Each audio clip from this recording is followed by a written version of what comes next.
കെട്ടാനിടമില്ലാതെ മുണ്ടക്കയിലൂടെ തന്റെ പോത്തുകളെ തെളിച്ചു നടക്കുകയാണ് 55-കാരനായ അലവി. ഉരുൾപൊട്ടലിന്റെ തലേന്ന് പോത്തുകളെ കൂട്ടിൽ നിന്നും അഴിച്ചുവിട്ടത് കൊണ്ട് മാത്രമാണ് ഇന്ന് ജീവനോടെ ശേഷിക്കുന്നത്.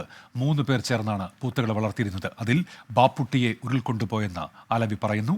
അലക്സ് റാം മുഹമ്മദിന്റെ റിപ്പോർട്ട്. മുണ്ടക്കയിലെ അതിജീവനത്തിൻ്റെ കാഴ്ചകളാണ്. മുണ്ടക്കൈ സ്വദേശി അലവി നമുക്കൊപ്പം ഉണ്ട്. അദ്ദേഹത്തിൻ്റെ അടക്കമുള്ള പോത്തുകളെ രാവിലെ തെളിക്കുകയാണ്. ഈ എത്ര എണ്ണം ഉണ്ട് പോത്തുകൾ?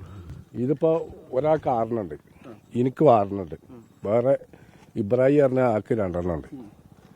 അത്ര തന്നെ ഈ പോത്തുകളിൽ ഇതൊക്കെയാണോ നോക്കുന്നത്? ഇപ്പം നോക്കണേ ഞാനാ. ഇപ്പോൾ അവർ ഉടമക്കാരില്ലാത്തതുകൊണ്ട് ഒരാൾ മരിച്ചുപോയി. അപ്പോൾ ആ ഉരുൾപൊട്ടൽ സാധാരണ അതിനെ തീറ്റാൻ നമ്മൾ ഈ മേഖലയിലാണ് കൊണ്ടുവരുന്നത്. സാധാരണ അതിനെ തീറ്റിക്കാൻ ഇതിലേ കൊണ്ടുവരല്. ഇപ്പോൾ മുകളിൽ അവിടെ സ്ഥലമുണ്ട്, നമ്മളെ വീട്. അപ്പോൾ അവിടെ കൊണ്ടുപോയി ആക്കും. അപ്പോൾ നമ്മൾ വൈകുന്നേരം കെട്ടിയിട്ടിട്ട് പോകും. അപ്പോൾ നമ്മൾ കെട്ടിയിട്ട് പോയി കഴിഞ്ഞാൽ ഇവിടുന്ന് വരുന്ന ആൾക്കാർ ഈ പോത്തുകളെ കഴിച്ചു വിടുകയാണ്. നമ്മൾ തീറ്റ കൊടുക്കരുത് പറഞ്ഞിട്ട് ബോർഡ് വെച്ചിരിക്കണം അവിടെ. അവരെന്നാലും തീറ്റ കൊടുക്കും.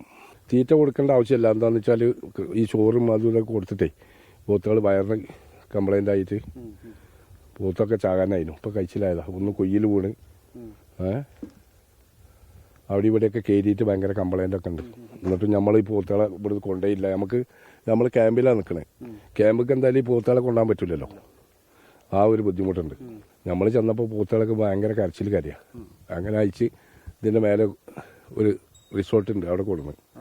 അപ്പോൾ അവിടെ കല്ലിങ്കൂരിൻ്റെ മേലെ ഒരു വേറെ ആളെ സ്ഥലമുണ്ട്, അവിടെ കെട്ടിയിട്ടായിരുന്നു. അപ്പം ഞങ്ങളെ എല്ലാവരും രക്ഷപ്പെടുത്തിയിട്ട് പോവുകയായിരുന്നു. 10-250 ആളുണ്ടായിരുന്നു ഞങ്ങളൊപ്പം പല ദിവസം അല്ലേ. അങ്ങനെ അവരെ കൊണ്ടുപോയപ്പോൾ ഞാൻ ആ പോത്തുകളൊക്കെ അവിടെ കയറയച്ചു വിട്ട് ഉണ്ടാവുകയാണെങ്കിൽ ഉണ്ടാട്ടെ പറഞ്ഞിട്ട്. അലവിക്കാണ് സംസാരിച്ചത്. അദ്ദേഹം പറയുന്നത് അദ്ദേഹം ക്യാമ്പിലാണ്, മേപ്പാടി ക്യാമ്പിലാണ്.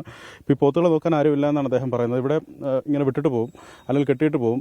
ഇവിടേക്ക് വരുന്ന ആളുകൾ ഇതിനെ അഴിച്ചുവിടുന്നതാണ് അദ്ദേഹം പരാതിയായി പറയുന്നത്. ഇവറ്റകൾക്കുള്ള ഉണ്ടായിരുന്ന കൂട് അത് ഇന്ന് ശേഷിക്കുന്നില്ല. അതിനെ ഉരുളെടുത്തു. ഒരു കൂട് അതിനുള്ളൊരു സംവിധാനം എവിടെയെങ്കിലും ഒരുക്കിയാൽ അവറ്റകളെ നോക്കാനാകും എന്നാണ് അലവിക്ക പറയുന്നത്. മുണ്ടക്കയിൽ നിന്നും വിപിൻ വേളിക്കൊപ്പം അലക്സ് റാം മുഹമ്മദ്, 24.